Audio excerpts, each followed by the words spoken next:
नमस्कार दोस्तों, कैसे हो और आपकी पढ़ाई कैसी चल रही है? अच्छी चल रही होगी। और आज हम पढ़ेंगे राजस्थान के महत्वपूर्ण संतों में जसन नाथ जी को। और दोस्तों, यहाँ से हर बार जसन नाथ जी के बारे में क्वेश्चन पूछा जाता है। तो इन्होंने जसन नाथी संप्रदाय की स्थापना की थी। और दोस्तों, जो राजस्थान के संत हैं उनसे संबंधित हमने 2 क्लास अपलोड कर दी है, जिसमें सेकंड ग्रेड में पूछे गए क्वेश्चनों की एक क्लास है और एक क्लास इन संतों के बारे में हमने पढ़ी है। और ये आज हमारी तीसरी क्लास है। तो दोस्तों, देखते हैं कि सबसे पहले हम पढ़ेंगे जसर नाथ जी को। और इन्होंने जसर नाथी संप्रदाय की स्थापना की। इनकी जो प्रमुख गद्दी है, यानी जसर नाथी संप्रदाय की प्रमुख गद्दी कतरियासर बीकानेर में स्थित है। और जसर नाथ जी का जो मूल नाम था वो जसवंत था, ये ध्यान में रखना है आपको। इनका जन्म कतरियासर बीकानेर में हुआ था 1482 ईस्वी में। इनके पिताजी का नाम हमीर जी जानी जाट थे, यानी जानी जाट थे। और माता रूपादे इनके गुरु गोरखनाथ जी थे। और गोरखमाल्या नामक स्थान पर इन्होंने निरंतर 12 वर्ष तक तपस्या की थी। लोहा पांगल नामक तांत्रिक का अभिमान चूर किया था, यानी लोहा पांगल नामक तांत्रिक का इन्होंने अभिमान चूर किया था। इनको भी ध्यान में रखना है कि लोहा पांगल नामक तांत्रिक का अभिमान चूर किसके द्वारा किया गया था? जसर नाथ जी के द्वारा किया गया था। अगला बिंदु देखते हैं कि राव लूणकरण को बीकानेर राज्य की गद्दी प्राप्ति का इन्होंने वरदान दिया था। और राव गढ़सी को ज्ञान का उपदेश दिया था।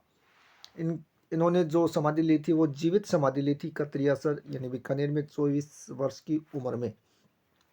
और इनकी जो अविवाहित पत्नी थी काललदे ने भी कतरियासर से पूर्व की ओर लगभग 1 मील दूर पर जीवित समाधि ली थी। यानी उनकी पत्नी का क्या नाम था? काललदे।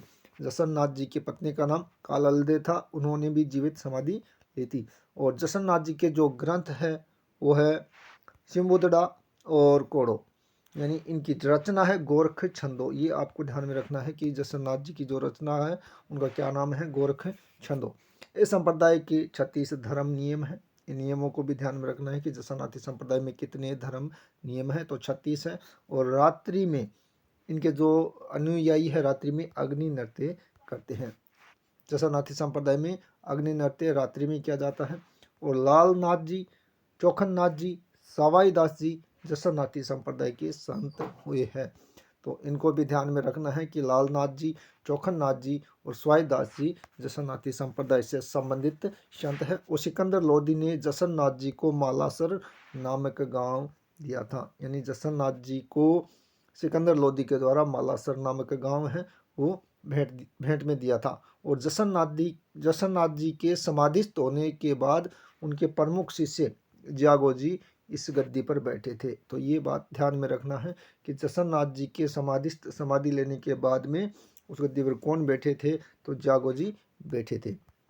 और जसनाती संप्रदाय की जो उपपीठ है ये बहुत ही इम्पोर्टेंट है, इनको ध्यान में रखना है और याद भी करना है। तो हारो जी की जो पीठ है यानी उपपीठ है वो बमलू में है।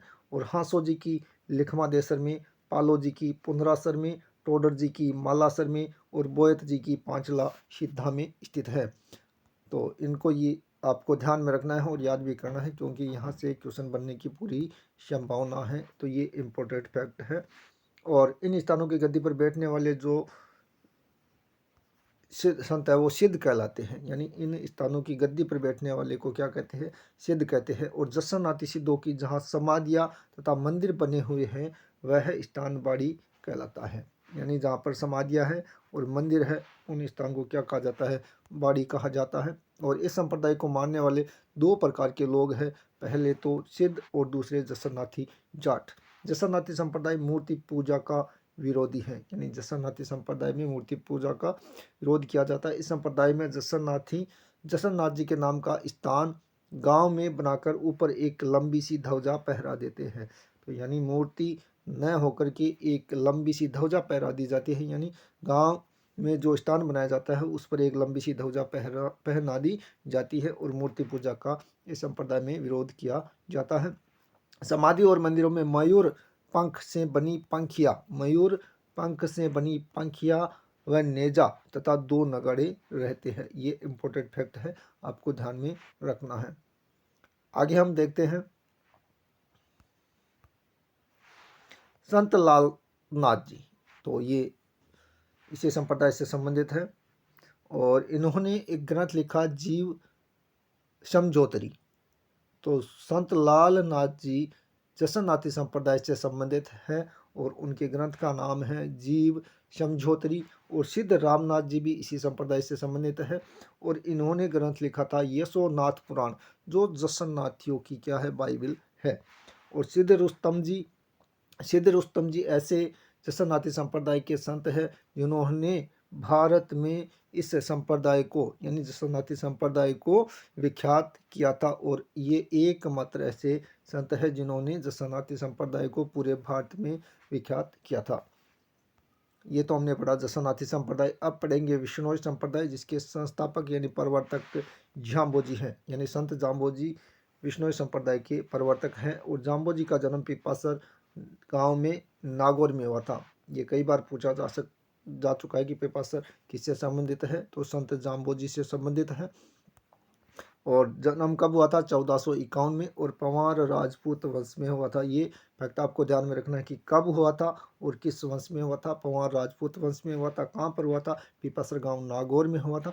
इनके पिताजी लोहट जी थे और माता हंसो देवी थे। गुरु गोरखनाथ जी, इन बात को भी आपको ध्यान में रखना है कि इनके गुरु का क्या नाम था। जाम्बोजी के गुरु गोरखनाथ जी थे। इनकी जो प्रमुख पीठ है वो मुकाम तालवा नोखा बीकानेर में है और इनकी जो मृत्यु हुई थी जाम्बोजी की वो लालासर बीकानेर में कब हुई थी, 1536 ईस्वी में। और समाधि मुकाम तालवा नोखा बीकानेर में स्थित है। तो जाम्बोजी की समाधि मुकाम तालवा नोखा बीकानेर में, मृत्यु लालासर बीकानेर में 1536 में। और इनके जो प्रमुख पीठ है वो मुकाम तालवा नोखा बीकानेर में ही स्थित है। और जाम्बोजी को विष्णु का अवतार माना जाता है। ये ध्यान में रखना है कि जाम्बोजी किसके अवतार हैं, तो विष्णु जी के अवतार माने जाते हैं। उनके शिष्यों में जाट जाति के लोगों की संख्या अधिक थी। तो यानी जाम्बोजी के जो शिष्य थे उनमें जाट जाति के लोगों की संख्या अधिक थी और उनके 29 उपदेश और 122 शब्दों का संग्रह जम्ब सागर में संग्रहित है। और 20 और 9 उपदेशों को मानने के कारण यह संप्रदाय विष्णोई कहलाया। विधवा विवाह के समर्थक थे, यानी जाम्बोजी विधवा विवाह के समर्थक थे। और जाम्बोजी का जो कार्य स्थल था वो था समराथल। समराथल कहाँ है, बीकानेर में। और समराथल का ये टीला विष्णु संप्रदाय में धोक धोरे के नाम से प्रसिद्ध है। यानी समराथल का जो टीला है वो विष्णु संप्रदाय में धोक धोरे के नाम से प्रसिद्ध है। इस बात को आपको ध्यान में रखना है।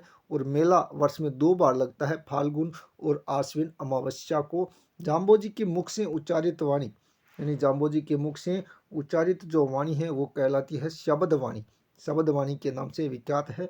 उस शब्द वाणी को जम्ब वाणी व गुरु वाणी भी कहा जाता है। यानी शब्द वाणी को जम्ब वाणी व गुरु वाणी भी कहा जाता है। और इस संप्रदाय में, विष्णु संप्रदाय में, गुरु दीक्षा व डोली पहल आदि संस्कार साधु करवाते हैं। यानी विष्णोई संप्रदाय में गुरु दीक्षा और डोली पहल ये क्या है, संस्कार है। इन संस्कारों को साधु के द्वारा करवाया जाता है। और नामकरण, विवाह, अंत्येष्टि जैसे संस्कार करने वाले को थापन कहते हैं। तो इन दोनों बात को ध्यान में रखना है। आगे अगर हम बात करें तो जाम्बोजी ने जहाँ उपदेश दिया था उस स्थान को कहते हैं साथरिया। यानी जाम्बोजी जहाँ उपदेश दिया था उस स्थान को साथरिया कहते हैं। जाम्बोजी के मंदिर और साथरियों में किसी भी प्रकार की मूर्ति नहीं है। यानी जाम्बोजी के मंदिर में कोई मूर्ति नहीं है और जहाँ पर उन्होंने उपदेश दिया उस स्थान को साथरिया कहते हैं। और इन दोनों ही जगह पर जाम्बोजी की कोई मूर्ति नहीं है। और जाम्बोजी की पूजा की जाती है, वहाँ पर जाम्बोजी की वस्तुओं की पूजा की जाती है। ये बात आपको ध्यान में रखना है कि जाम्बोजी की मूर्ति की पूजा न होकर जाम्बोजी की जो वस्तुएं हैं उनकी पूजा की जाती है। तो पीपासर नागौर में जाम्बोजी की खड़ाऊ जोड़ी की पूजा की जाती है और मुकाम में टोपी की पूजा की जाती है। पिछोड़ो जांगलो में भिक्षा पात्र व चोला की पूजा की जाती है। तो ये बात ध्यान में रखना है। और लोहावट में पैर के निशान की पूजा की जाती है। तो इस प्रकार जाम्बोजी कि लोहावट में पैर के निशान की पूजा की जाती है, और पिछोवड़ों जांगलों में भिक्षा पात्र व चोला की पूजा की जाती है, और मुकाम में टोपी की पूजा की जाती है, और पीपा सर में खड़ाऊ जोड़ी की पूजा की जाती है। तो वस्तुओं की पूजा होती है, न कि मूर्ति की पूजा। जाम्बोजी के प्रमुख ग्रंथ है जम्ब संहिता और धर्म विष्णुई धर्म प्रकाश। तो ये जाम्बोजी के दो ग्रंथ है, जम्ब संहिता और विष्णुई धर्म प्रकाश। जाम्बोजी के तीर्थ स्थल है रामड़ावास पेपाड़ जोधपुर में है, यांगलू बीकानेर में, और झांबा फलोदी में। तो इस प्रकार ये जाम्बोजी से संबंधित हमने पढ़ा। और जाम्बोजी पर्यावरण संप्रदाय जो विष्णु संप्रदाय है वो पर्यावरण सुरक्षा हेतु प्राणों तक बलिदान करने हेतु प्रसिद्ध है। ये बात भी आपको ध्यान में रखना है कि कौन सा संप्रदाय है जो पर्यावरण सुरक्षा हेतु अपने प्राणों का बलिदान तक दे सकता है। आगे हम बात करें संत पीपा। तो संत पीपा का जन्म गागरोन में हुआ था, गागरोन का झालावाड़ में। और इनका जो जन्म है वो अगर इसके अनुसार माने डॉक्टर मैकालिफ तथा फारूक हर के अनुसार इनका जन्म 1425 में हुआ था। यानी ये पूछा जा सकता है कि संत पीपा जी का जन्म मैकालिफ और फरकुहर के अनुसार कब हुआ था? 1425 में हुआ था। कहाँ? गागरोन में। वो गागरोन नरेश कड़ावा राव खिंची चौहान के घर हुआ था। यानी गागरोन के नरेश थे, यानी राजा थे कड़ावा राव खिंची चौहान थे, चौहान वंश के थे। तो इनके माता का नाम लक्ष्मीवती था और बचपन का नाम प्रताप सिंह चौहान था। यानी ये खिंची जो संत पेपा थे वो खिंची चौहान थे। ये आपको ध्यान में रखना है कि संत पेपा खिंची चौहान थे। इनके गुरु का नाम रामानंद थे, और अपनी छोटी रानी सीता के साथ रामानंद की मंडली द्वारिका में चले गए थे। तो ये क्वेश्चन पूछा भी जा चुका है यहाँ से, रामानंद के मंडली वाला। तो संत पेपा जी के गुरु कौन थे? रामानंद जी थे। और इनके साथ रामानंद जी गागरोन आए थे। संत पेपा जी इन्हीं के साथ द्वारिका चले गए थे अपनी छोटी रानी सीता को साथ में लेकर। और पीपा ने निर्गुण ब्रह्म की उपासना की थी। राजस्थान में भक्ति आंदोलन की अलग जगाने वाले ये प्रथम संत थे। यानी संत पीपा जी राजस्थान में भक्ति आंदोलन की अलग जगाने वाले पहले संत हुए थे। और दर्जी समुदाय संत पेपा जी को अपना आराध्य मानते हैं। और पेपा जी ने गागरोन का प्रबंध संभालते हुए दिल्ली के सुल्तान थे फिरोज तुगलक, इनको क्या किया था? पराजित किया था। ये बात आपको ध्यान में रखना है कि संत पेपा जी के द्वारा दिल्ली के किस सुल्तान को पराजित किया था? फिरोज तुगलक को। इनका जो मंदिर है वो समदड़ी बालोतरा में है, और गुफा और इनकी जो समाधि है वो टोडा ग्राम केकड़ी में स्थित है, और इनकी जो छतरी है वो गागरोन में है। आगे अगर हम बात करें संत धन्ना जी के बारे में, तो संत धन्ना जी का जन्म धुवन ग्राम टोंक में हुआ था, जाट परिवार में। कब? संवत 1472 में। यानी जाट परिवार में हुआ था, धुवन ग्राम टोंक में 1472 संवत में। और गुरु थे इनकी रामानंद जी, और मंदिर बोरानाड़ा जोधपुर में है। तो धन्ना जी का मंदिर बोरानाड़ा जोधपुर में है, ये बात ध्यान में रखनी। धन्ना जी के सबसे ज़्यादा लोकप्रियता पंजाब में है। तो धन्ना जी की सबसे ज़्यादा लोकप्रियता पंजाब में है। इनके विषय में प्रसिद्धि है कि हठपूर्वक भगवान की मूर्ति को इन्होंने भोजन करवाया था। ये प्रसिद्धि है कि धन्ना जी ने हठपूर्वक भगवान की मूर्ति को भोजन करवाया था। आगे हम देखते हैं हरिदास जी। हरिदास जी निरंजनी संप्रदाय के प्रवर्तक है। तो हरिदास जी निरंजनी संप्रदाय के प्रवर्तक है। और हरिदास जी का जन्म कापड़ोद गांव डीडवाना में हुआ था। कब? 1452 ईस्वी में। और सांखला क्षत्रिय थे। हरिदास जी सांखला क्षत्रिय थे। जन्म कापड़ोद गांव डीडवाना में हुआ था 1452 ईस्वी में। पहले ये डाकू थे और बाद में क्या बन गए? साधु बन गए थे। इस संप्रदाय में दो प्रकार के अनुयायी पाए जाते हैं, निहंग और घरबारी। निहंग भिक्षा से उदरपूर्ति करते हैं, और घरबारी गृहस्थी होते हैं। और आगे अगर अब बात करें तो निरंजनी संप्रदाय के प्रमुख पीठ कहाँ है? गाडा डीडवाना कुचामन में है। और इनका जो ग्रंथ है वो मंत्र राज प्रकाश और श्री हरि पुरुष जी की वाणी। इनकी मृत्यु गाडा डीडवाना कुचामन में हुई थी। तो दोस्तों इस प्रकार हमने हरिदास जी को देखा, संत धन्ना जी को देखा, और संत पीपा जी को, और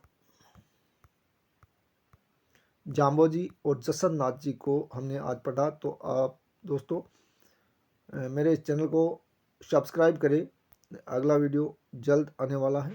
और अपने दोस्तों के साथ भी शेयर करें।